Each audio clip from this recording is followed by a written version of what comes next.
जटणी रे शक्ति अभियान माध्यम गर्जन करिछि युवा कांग्रेस। खोर्धा जिला युवा कांग्रेस सभापति संबित कुमार मंगराज नेतृत्व में शक्ति अभियान कार्यक्रम आयोजन करा जायतिला। एही कार्यक्रम में शताधिक नारी माने जोग देथिले। लोकसभा विरोधी दल नेता राहुल गांधी आह्वान क्रमे नारी मानंकु निर्वाचन क्षेत्र में शतकड़ा 40% संरक्षण स्वावलंबी रोजगारक्षम समाज मुख्य स्रोत में सामिल करा जिबा सहित राज्य सरकार को अपारगता छोट नाबालिका शिशु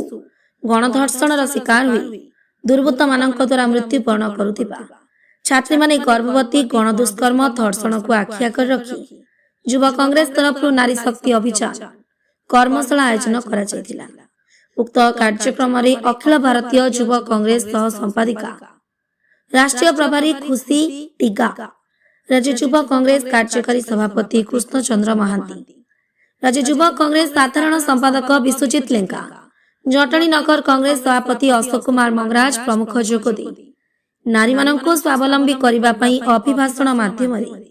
अवगत कराइबा सहित कांग्रेस संगठन को मजबूत करिबा पई आह्वान दे गर्जन करथिले। तेबे आसंतु देखिबा ए बाबत रे आम जटणी प्रतिनिधि प्रदीप्त कुमार मार्थांक स्वतंत्र उपस्थापन। राज्य युवा कांग्रेस कार्यकारी सभापति कृष्णचंद्र महांती। देखो आज खोर्धा जिला जटणी निर्वाचन मंडली रे आमर युवा कांग्रेस जिला युवा कांग्रेस सभापति संबित मंगराज नेतृत्व में युवा कांग्रेस एक शक्ति अभियान कार्यक्रम आरंभ होता एवं बहुत खुशीर कथा आज महिला माने स्वतःस्पर्श भाव में आज योगदान करते कार्यक्रम एवं आगामी दिन में किभली भाव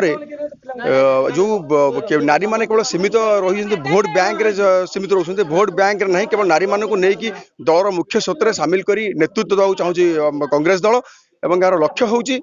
आमर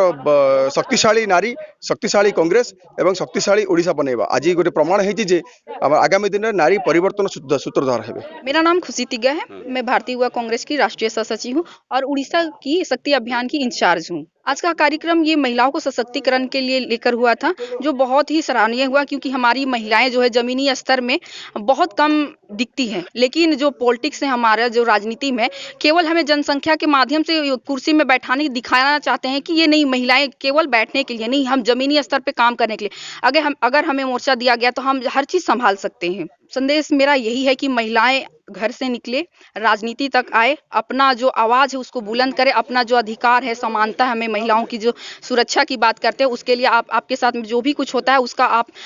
विरोध करें, आपके साथ अगर गलत होता है तो विरोध करें और अपना आवाज जो है शोषण हो रहा है तो उसके लिए आप आवाज उठाएं। युवाओं में बहुत उत्साह है, वो चाहते हैं कि हमारा जो देश है वो युवाओं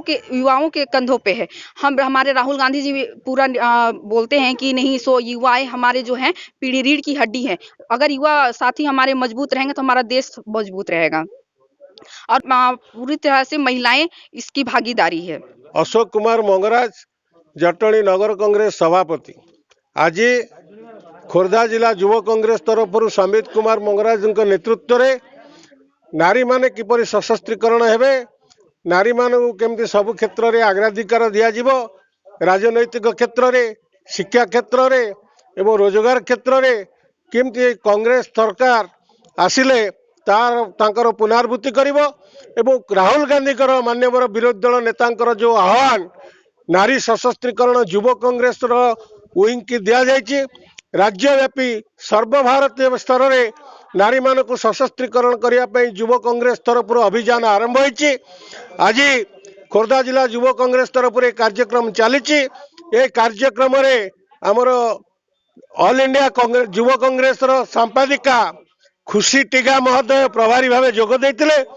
राज्य युवा कांग्रेस कार्यकारी संपादक सभापति कृष्णचंद्र महांती जोग देते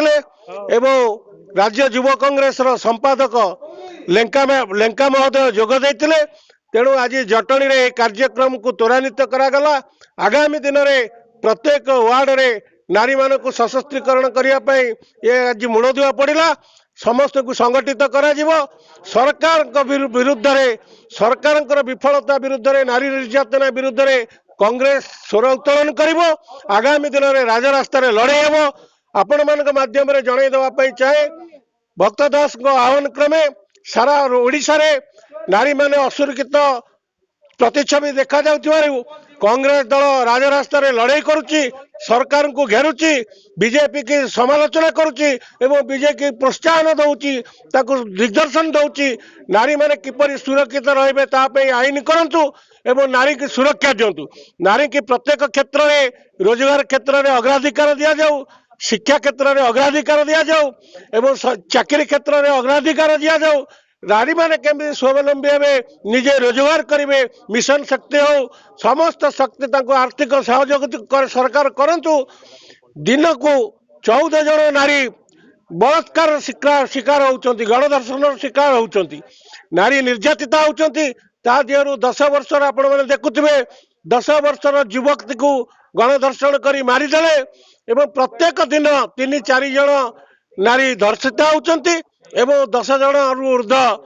से निर्यातिता होउचंती ये सरकार आईन श्रृंखला विपर्यस्त तेणु सरकार तत्पर होना तत्पर नारी को सुरक्षा देवा क्षेत्र में सरकार अग्राधिकार दिंतु दोषी की दंड दिंतु एवं नारी माने स्वावलंबी हंतु आज दिन में यही आह्वान।